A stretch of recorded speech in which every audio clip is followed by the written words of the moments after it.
અત્યારે ગઈકાલે અમે અમદાવાદમાં પણ અમારી 3,500 થી ઉપર આશા વર્કરની રેલીઓ થઈ હતી। આજે પણ અહીંયા અમારે અલગ અલગ જિલ્લાની બહેનો આવવાની છે।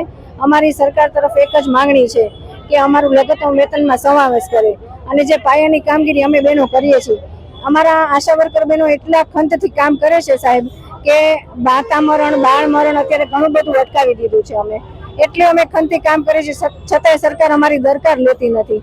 બીજું કે અમને 5-5, 6-6 વર્ષથી યુનિફોર્મ નથી આપ્યા કે જે અમે અમારી ઓળખ ઊભી કરી શકીએ અમારા એરિયામાં। બીજું કે જેપી નડ્ડા સાહેબ કેન્દ્રીય આરોગ્ય મંત્રી છે, એમણે સંસદમાં 2025માં ગયા વર્ષે જાહેરાત કરી હતી કે આશા વર્કરોને અમારા તરફથી 1500 રૂપિયા ફાળવવામાં આવશે। નથી એમણે જીઆર આપ્યો, નથી અહીંયા અમારા અર્બન સુધી કોઈ લેટર પહોંચ્યું, નથી અમને 1500 રૂપિયાનો કોઈ ઉલ્લેખ આવ્યો। તો અમારે શું કરવાનું? અત્યારે હાવ નજીવી રકમમાં આશા વર્કર બહેનો કામ કરે છે। આટલી મોંઘવારી છે, ઓનલાઈન કામગીરી ને ડિજિટલ કામગીરી સરકારને કરાવી છે।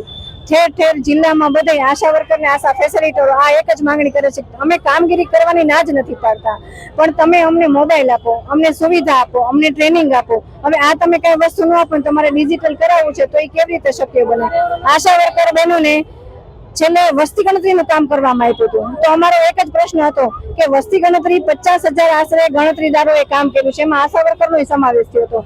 તો એની એપ્લિકેશન છે એ તમારે બધી ચાલુ રહે અને અમારે ટેકોની કામગીરી કે જેમાં અમારે કામ કરવાનું છે કાયમી ખાતે, તો એમાં કોઈ એનું સોલ્યુશન આવતું નથી। અને અત્યારે અમારું ઇન્સેન્ટિવ એટલું બધું કપાત કરીને આવે છે કે અત્યારે અમારા એરિયામાં કામ કરવું મુશ્કેલ બની જાય છે। એટલે અમે આગ્રહ એવો રાખીએ છીએ સરકાર પાસે કે અમારી તમામ માંગણીઓને સંતોષવામાં આવે, લઘુત્તમ વેતનમાં સમાવેશ કરે, ઇન્સેન્ટિવ પ્રથા બંધ કરે, ફિક્સમાં અમારો વધારો કરે। અને જો સરકાર અમારી આ કોઈ માંગણીને સ્વીકારશે નહીં, અમારી 24 માંગણીઓ છે, એ 24 માંગણીઓમાંથી કોઈ પણ માંગણીનો ઉલ્લેખને સંતોષ કરવામાં નહીં આવે તો અમે આનાથી ઉગ્ર આંદોલન ઉપર ગાંધીનગરમાં પડાવ કરવા જઈ રહ્યા છીએ। આજે ગુજરાત આંગણવાડી કર્મચારી સંગઠન એના દ્વારા કાર્યક્રમ કરવામાં આવેલો છે। આજનો કાર્યક્રમ સંયુક્ત રેલી છે જે કામદાર વિરોધી સરકાર છે, કામદાર નીતિ વિરોધી જે સરકારની કામદાર વિરોધી જે સરકારની નીતિ છે એના વિરોધમાં આજનો અમારો પ્રોગ્રામ છે।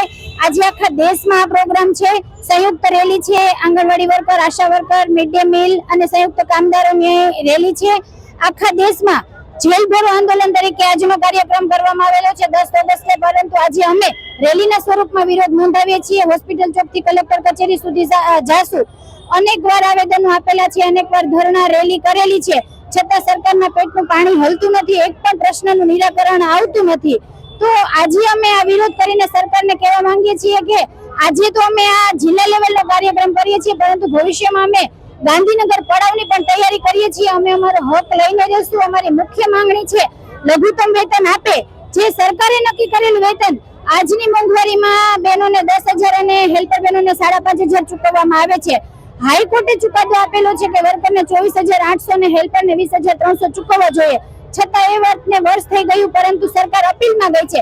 સરકારે અપીલ કરી તો કોની સામે? આ બહેનો સામે કે જે એની પાયાની કામગીરી નાનામાં નાની યોજના ઘર ઘર સુધી પહોંચાડે, એની સામે સરકારે અપીલ કરી છે। તો સરકારે વિચારવું જોઈએ અને અમારી માંગણીઓનું યોગ્ય નિરાકરણ લાવવું જોઈએ। કોર્ટનો ચુકાદો ન આવે ત્યાં સુધી વચગાળાની રાહત સ્વરૂપે પણ વેતનમાં વધારો કરે।